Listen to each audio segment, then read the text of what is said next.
Kalian inget gak sih kalau setahun yang lalu tuh Vortex Series sempat ngeluarin keyboard yang namanya GT65 Bion. Keyboard 65% wireless budget yang diincar banget sama banyak orang sampai stoknya goib di mana-mana dan akhirnya digoreng-goreng harganya. Nah, sekarang coba gabungin si GT65 Bion itu sama Vortex Series Mono V2 ya, Mono 75 V2 ini, dan kalian bakal dapetin keyboard ini. Rexus Aether. Yes, jadi di sini Rexus baru aja abis ngeluarin seri keyboard wireless budget mereka yang dinamain Aether. Ini gue beli yang versi 75%-nya sendiri, tapi sebenarnya Rexus Aether ini ada 3 versi layout ya. Ada yang 65%, 75% kayak yang gue punya, sama ada yang full size compact juga. Dan untuk seri Aether-nya Rexus ini ada di price range 500 sampai 600 ribuan aja. Nah, artinya si Rexus Aether ini tuh keyboard wireless budget yang worth it banget buat dibeli nggak sih? Secara 600 ribuan kalian udah dapat keyboard wireless yang secara desain lumayan cakep, plus ternyata suaranya juga talky, creamy, poppy secara bawaan pula. Eits, sabar dulu. Iya sih, bener si Rexus Aether ini tuh keyboard wireless budget yang secara price to performance tuh worth it buat dibeli kalau dia rilisnya tahun lalu atau awal tahun ini. Masalahnya sekarang tuh udah akhir tahun 2025 dan udah banyak banget ya keyboard-keyboard wireless budget khususnya di layout 75% yang ibaratnya tuh pengen ngikutin kesuksesan Aula F75. Karena ya jujur aja trendsetter keyboard-keyboard yang modelan kayak begini tuh ya Aula F75. Dan jadinya Rexus Aether ini bisa gue bilang semacam usaha Rexus buat ngelakuin hal yang sama. Which is nggak salah sih, karena ya namanya kita ngelihat orang sukses, ya either kita ikutin jalan orang itu supaya kita juga ikutan sukses, atau kita pakai cara lain nih, kita cari cara lain supaya kita bisa lebih sukses dari orang itu. Nah, sekarang masalah lain lagi. Aula F75 itu rilisnya udah 2 tahun yang lalu. Dan selama 2 tahun itu udah banyak yang nyoba duplikasiin Aula F75.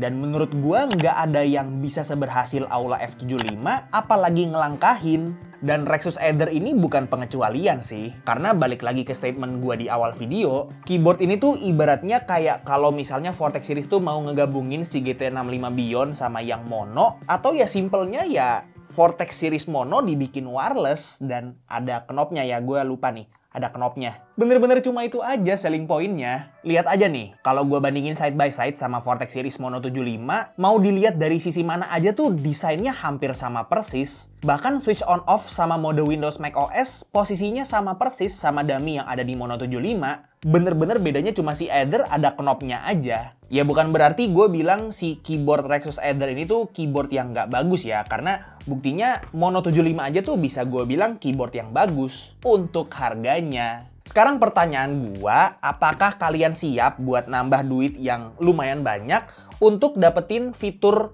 wireless triple mode connection sama knob sama warna yang ya lebih colorful gitu. Karena literally cuma itu doang bedanya sama si Mono V2. Bahan keycapsnya sama, legendingnya juga kurang lebih punya tingkat konsistensi yang mirip. Bahkan tombol escape-nya juga sama-sama nyeleneh gitu. Sama-sama cuma punya backlight warna putih aja. Sama-sama ada LED strip di blokernya. Literally DNA yang sama, kayak bisa dibilang either mereka itu satu pabrik ODM atau ya pabriknya beda tapi sharing molding. Paling yang dibedain lagi dari si Rexus Aether ini cuma di switch-nya yang pakai KTT white, yang jujur emang secara sound profile lebih talky dikit dibanding switch bawaannya Mono V2. Dan sebenarnya ada satu perbedaan lagi, which is di bagian internalnya, yang mana kalau misalnya kita mau bongkar itu masih sama ya, harus dicongkel dulu pakai pry tool gitu kan. Di sini bisa kalian lihat kalau di Rexus Aether ini nggak ada silikon dampenernya, tapi karena dia wireless jadi ada baterainya. Dan hal itu plus perbedaan switch sedikit bikin beda di typing feel sama suaranya. Si Aether ini suaranya lebih deep yang mungkin dihasilin sama rongga case-nya yang lebih luas. Dan typing feel-nya tuh jadi kerasa lebih membal gitu gasket mount-nya. Sisanya ya sama, posisi daughterboard-nya sama, modelan gasket mount-nya juga sama. Jadi ya literally Vortex Series Mono 75 V2 dikasih knob sama fitur wireless.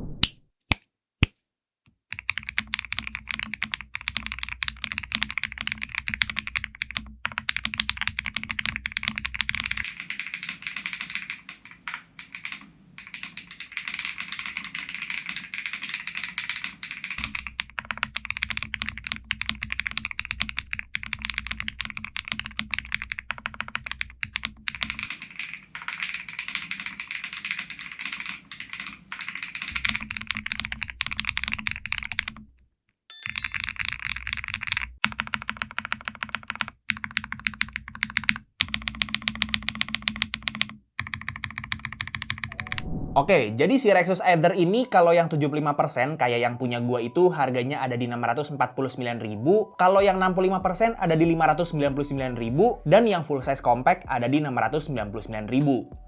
Sebenarnya keyboard ini tuh nggak jelek. Cuman Rexus tuh telat aja ngeluarinnya, telat setahun. Ada alasannya loh kenapa brand lokal lain kayak Noir sama Pressplay tuh bikin keyboard mereka dengan ciri khas mereka masing-masing. Biar kita tuh nggak bisa bilang ngapain beli keyboard lu kalau ada sih kayak Aula F75, terus Aula F65, Aula F99 gitu kan. Sebenarnya agak nyebelin juga sih, karena kan yang versi 65%-nya tuh ibaratnya gantiin posisi Vortex Series GT65 Beyond kan di pasaran. Tapi dikasih harga lebih mahal dikit, kayak why? Kenapa nggak bisa disamain aja harganya? Mungkin kalau misalnya gue harus pilih satu keyboard dari semua seri Aether-nya Rexus ini buat gue rekomenin ke kalian, gue akan pilih yang versi full size compact-nya. Karena gue rasa di harga segitu tuh masih jarang banget ada keyboard yang layoutnya tuh full size terus wireless gitu kan. Dan gue rasa emang si Rexus Aether versi 98 tuh salah satu yang paling murah harganya. Tapi kalau yang versi 65% sama yang 75% ini, gua rasa kalian tuh mending nabung dikit lagi dan ambil either Pressplay Essential 75 wireless atau ya Noir Timeless 65. Tapi balik lagi, duit kalian ya keputusan kalian.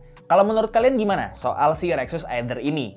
Coba komen di bawah. Oh iya, buat kalian yang fans Attack on Titan atau Shingeki no Kyojin, kalau nggak salah tuh Rexus ada ngeluarin yang versi collab-nya juga di seri Aether ini. Coba dilihat dulu aja, siapa tahu bisa masuk koleksi gitu kan. Oke, paling segitu aja untuk review singkat gue terhadap si Rexus Aether ini ya, yang bisa dibilang Vortex Series Mono versi wireless gitu kan.